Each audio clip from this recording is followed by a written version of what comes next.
우리는 지금까지 출애굽기에서 이 성소에 관련된 성막에 관련된 그러한 말씀을 보았습니다.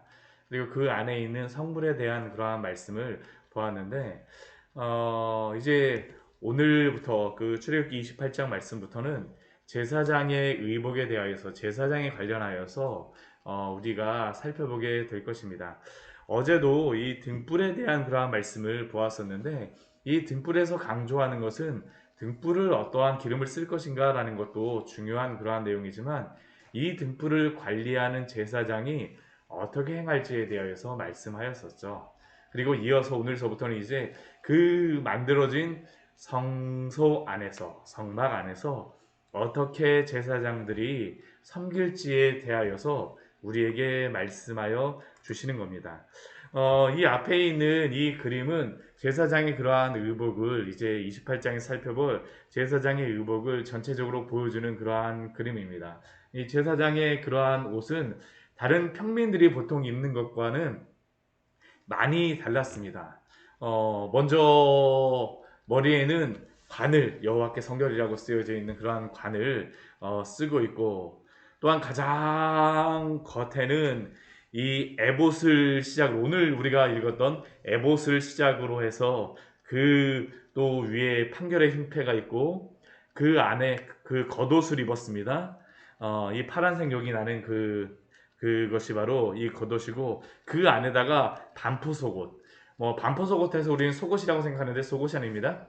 평소에는 사실은 이 반포 속옷이 제사장이 평소에 입는 그러한 겉옷이라고 할 수 있습니다. 그러니까 그 안에 있는 하얀색 옷 이게 바로 반포 속옷이고 또한 띠를 두르고 속바지를 입는 것이 바로 제사장이 입는 그러한 옷입니다. 근데 이 제사장의 모습을 보게 되면 독특한 한 가지는 독특하다라기보다는 이렇게 머리부터 온 몸을 이렇게 제사장으로 옷을 입었는데 한 군데 입지 않은 그러한 것이 있습니다. 이게 무엇이냐면 신발을 신지 않았습니다. 어떠한 신발을 신었느냐에 대해서는 말씀하지 어떤 신발을 신으라고 말씀하지 않으십니다.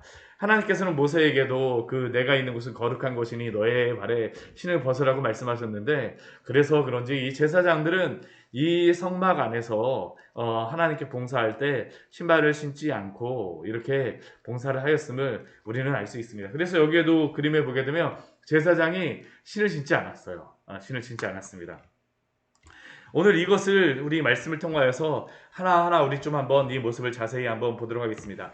먼저 28장 1절서부터 5절까지의 말씀을 보게 되면 제사장이 전체적으로 입는 그 옷이 무엇인가라는 것에 대해서 정리를 해주고 있습니다.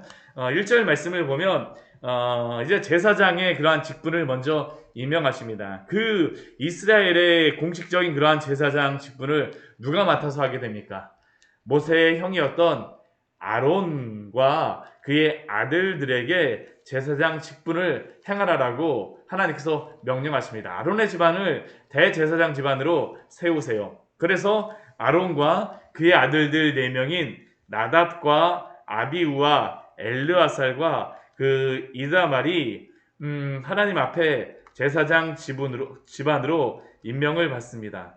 그런데 특이한 것은 사실 우리가 제사장 집안 하게 되면 제가 예전에 성경을 읽으면서 좀 이상했던 게 아니 제사장 집안이라면 모세를 지금 이스라엘 민족을 이끌게 하면 모세의 아들들과 모세의 집안을 제사장 집안으로 삼아야 되는 게 아닌가라고 생각하는데 그렇지 않습니다. 우리 보게 되면 모세의 형의 집안을 제사장 집안으로 삼으세요.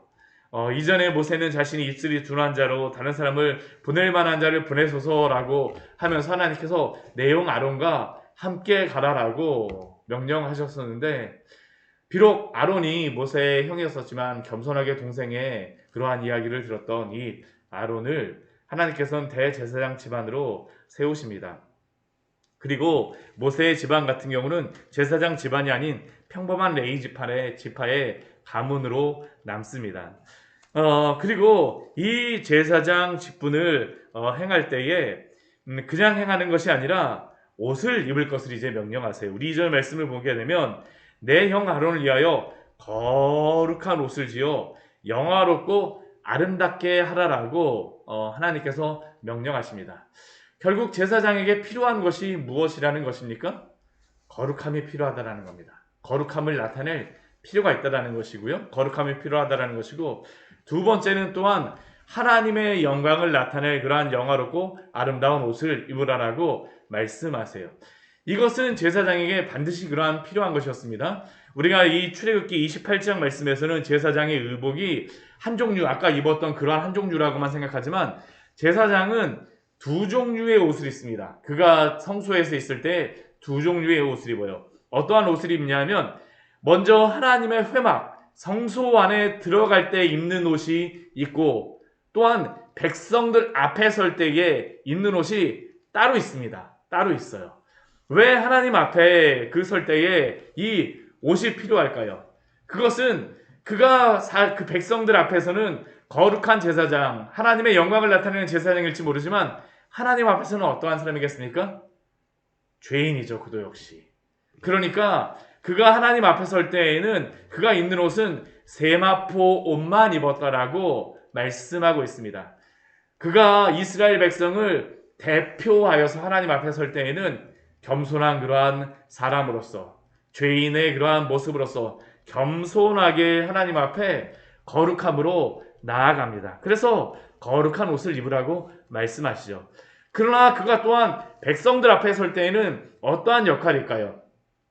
그가 하나님 앞에 설 때에는 백성을 대표하여 나가서 그 보여지는 그러한 사람 대표의 그러한 모습이라 한다면, 사람들 앞에서는 하나님의 대표로 섰던 사람이 바로 이 제사장입니다.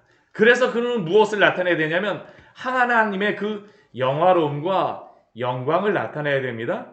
그렇기 때문에 그가 영화롭고 아름답게 할지니, 그래서 그는 사람들 앞에 설 때에는 오늘 출애굽기 28장에 나오는 이 화려한 옷을 입고 서게 되어집니다. 그래서 그 요세푸스라고 하는 그러한 책에 보게 되면 이 제사장이 그 의복을 입었을 때 얼마나 사람들이 감동했는지에 대한 그러한 기록이 있습니다. 그 사람들이 평소에 그러한 옷을 입지는 않거든요. 오직 제사장만 입는 그러한 옷이었기 때문입니다. 그리고 이러한 그 제사장의 옷을 그 만드는 사람들을 누구를 통해서 만들라라고 말씀하시냐면 3절 말씀을 보게 되면 마음에 지혜 있는 자, 그리고 지혜로운 영으로 채운 자들에게 성령의 그러한 충만한 자들로 하여금 아론의 그러한 제사장의 옷을 지어서 입히라 라고 말씀하세요. 왜 그렇습니까?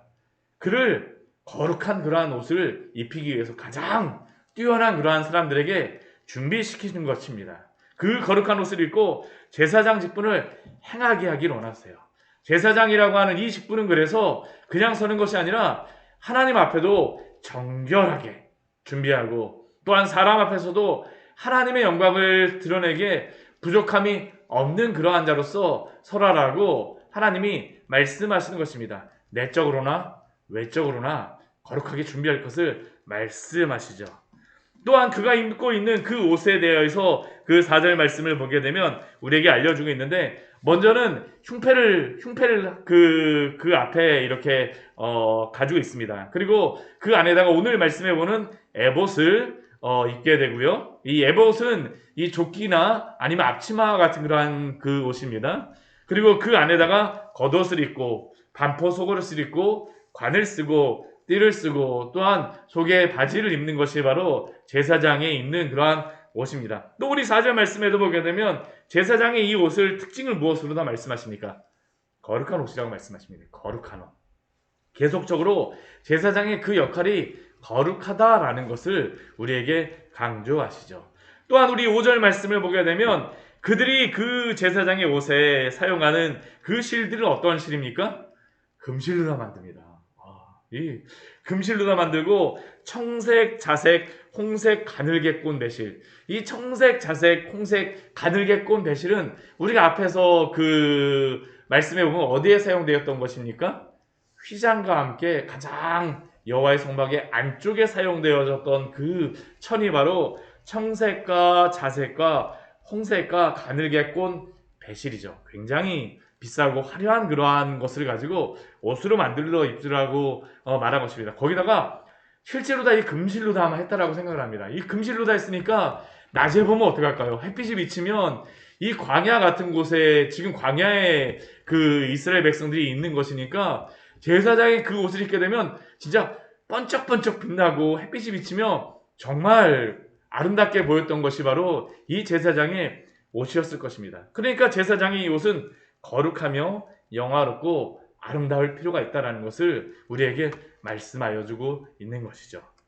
그리고 오늘 이제 그 뒤에 우리 6절에서부터 14절까지의 말씀을 보게 되면 에봇에 대하여서 우리에게 말씀하고 있습니다. 에봇도 동일합니다. 금실과 청색과 자색, 홍색실과 가늘게 꼰 배실로 정교하게 에봇을 짜는 그러한 방법을 따라서 정교하게 만들라라고 말씀하세요. 굉장히 화려한 그러한 옷이라는 것을 우리가 알 수 있어. 그런데 이 에봇에는 독특한 한 가지의 특징이 있습니다. 그게 무엇이냐면 이 어깨 어깨 위에다가 이 군인들 계급장 다는 것과 같이 어깨 바지 둘을 어깨 위에다 놓으라는 겁니다. 이 어깨 바지는 무엇으로 만드냐 하면 호마노라고 하는 그러한 보석으로다 만듭니다. 제가 호마노가 어떤 보석인지 정확히 잘 몰라서 한번 인터넷에 찾아보긴 했지만 뭐라고 설명은 잘 못 드리겠어요. 무슨 보석인지 제가 잘 익숙하진 않아서. 이 호마노 그 약간 붉은 빛이 나는 그러한 보석인데 이 어깨 위에다가 그 호마노를 딱 이렇게 그 어깨 바지를 하고 나서 이것을 어깨 바지를 하는 이유가 있습니다. 거기에 이스라엘 12지파의 아들들의 그 이름들을 여기다가 딱 적어 놓는 것입니다. 르우벤서부터 시작하여서 시므온, 레위, 유다로 해서 그 베냐민까지 12명의 그러한 아들들 이름을 6명씩 양 어깨 위에다가 이렇게 새기라라고 하나님께서 말씀하세요. 그리고 그것을 두 어깨에 메어서 기념이 되게 하는 것이 바로 이 에봇의 옷입니다. 그렇다면 오늘 이 제사장의 의복을 통하여서 우리가 발견할 수 있는 중요한 그러한 진리가 무엇입니까? 첫째, 제사장은 거룩해야 된다는 것을 우리에게 반복하여서 강조하고 있음을 우리는 기억해야 합니다. 우리가 먼저 생각해야 될 것은 이 제사장 아론과 또한 그의 아들들이 거룩해서 제사장을 삼으셨는가라고 우리가 생각할 수 있지만 그렇지 않음을 우리는 성경에서 알 수 있죠. 왜 그들이 제사장이 되었습니까? 하나님이 삼으셨기 때문입니다. 하나님이 그들을 제사장 집안으로 삼으셨어요. 그들이 거룩한 것은 아니었습니다. 한번 생각해 보십시오. 그들이 거룩하지 않다라는 것은 오늘 말씀해 보게 되면 제사장의 그러한 아론의 아들들 4명을 이야기하는데 앞에 있는 나답과 아비후 같은 경우는 어떻게 됩니까? 우리 레위기 말씀해 보게 되면 제사장 위임식을 하자마자 이들은 아마 술을 먹었다라고 생각을 하는데 그들이 다른 불을 하나님 앞에 들이다가 그 징계를 받아서 죽임을 당하게 됩니다. 제사장이라 할지라도 하나님 앞에서 완전한 사람이 아니다라는 것을 우리가 알 수 있죠. 또한 그들이 이렇게 제사장들이 완전한 존재가 아니고 또한 죄인이었었기 때문에 하나님이 대속죄일마다 그 대제사장들에게 그 백성을 위하여 속죄를 하기 전에 한 가지 명령하시는 것이 있습니다. 그게 무엇입니까? 제사장 집안을 위하여서 먼저 속죄의 제물을 바치라 라고 말씀하세요. 제사장들도 완전하지 않기 때문이라는 것입니다. 인간 제사장의 한계입니다. 그리고 이것은 필연적으로 이 제사장들도 인간적인 그러한 육신의 몸으로는 하나님 앞에 설 수가 없다라는 것을 우리에게 말씀하죠. 알게 합니다. 그래서 그들이 입었던 옷이 무엇입니까? 거룩한 옷을 입으라 라고 말씀하세요. 이 거룩한 옷은 무엇이겠습니까?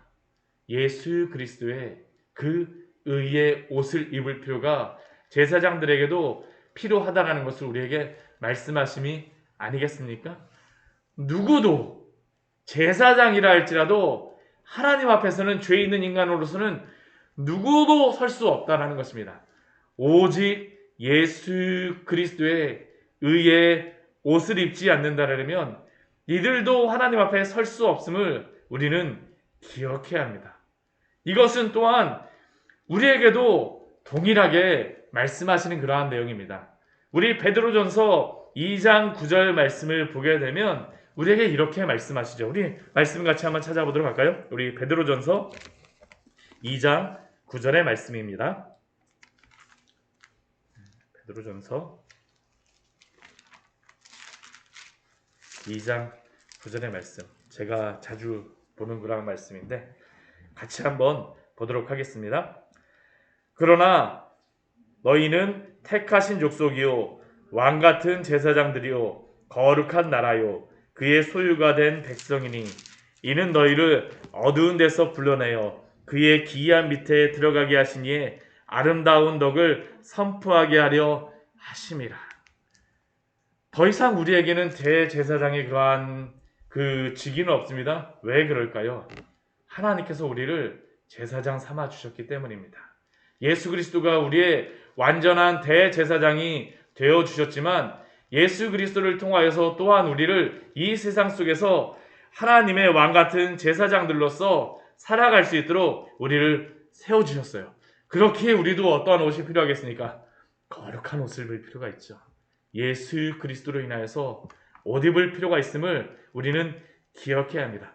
오직 그리스도로 옷 입은 사람들만 이 거룩한 제사장의 역할을 할 수 있다는 것을 기억하십시오. 또한 그뿐만 아니라 우리는 예수님을 믿음으로 거룩한 제사장이 되었기에 우리의 삶에서 거룩한 열매를 맺어야 됨을 우리는 기억해야 됩니다. 어제도 우리가 새벽 말씀에 보았었지만 요한계시록 19장 8절 말씀을 보게 되면 하나님께서 이러한 말씀을 하셨습니다. 그에게 빛나고 깨끗한 세마포 옷을 입도록 허락하셨으니 이 세마포 옷은 성도들의 옳은 행실이로다 하더라. 거룩한 그러한 제사장으로서 살아가는 그러한 성도들에게는 또한 예수 그리스도로 옷 입는 것뿐만 아니라 우리의 삶에서 거룩함의 옷, 하나님이 우리를 구원하여 주셨기 때문에 거룩한 그러한 삶을 살아가야 됨을 우리에게 말씀하시는 것입니다. 만약 우리가 하나님 앞에서 이러한 거룩함을 옷 입지 않다면 우리가 옷 입지 않고 하나님 앞에서 이 제사장의 직분을 감당하려고 한다는 것이죠. 그러기에 날마다 이 거룩함의 옷을 입고 항상 주님 앞에서 살아가시기를 축원합니다. 두 번째, 이 대제사장에게 하나님이 주시는 또 한 가지의 사명이 있어요. 어깨에 짐을 주시죠. 무슨 짐을 주십니까? 12지파의 그러한 이름들을 어깨에다가 세우게 하신다는 것입니다. 그들이 항상 제사장의 직분에 일을 할 때에는 그들은 누구를 대표해서 간다는 것을 그들이 알 수 있을까요? 12지파의 대표라는 것입니다. 이들의 죄를 그들이 생각하며 또한 그들의 영혼들을 위하여서 봉사하는 사람들이 바로 이 제사장이었음을 기억하십시오. 그리고 이것은 또한 이 세상 속에서 하나님의 왕 같은 제사장으로 살아가는 우리에게 주신 그러한 사명이 아닙니까? 우리의 어깨 위에 어떠한 이름이 적혀져 있습니까? 하나님은 우리만 구원함을 받고 우리만 하나님의 백성으로 살아가는 것이 아니라 또한 우리가 제사장으로서 살아가는 우리의 가정에서 또한 직장에서 일터에서 교회에서 우리에게 맡겨준 그러한 영혼들이 있음을 기억하시기 바랍니다. 이 영혼들을 마음에 새기십시오. 오늘 새벽에 나와서 기도하실 때에 주님, 제가 알고 있는 이 영혼들 저의 어깨에 또한 세워주셨사오니 당신의 왕같은 제사장으로서 이들을 섬기며 또한 주의 복음을 전하는 주의 귀한 복음의 통로로 저를 사용하여 주시옵소서. 오늘 이 새벽에 우리의 기도의 제목이 되기를 원합니다. 같이 기도하도록 하겠습니다. 하나님 아버지, 오늘 제사장에게 입혀주신 그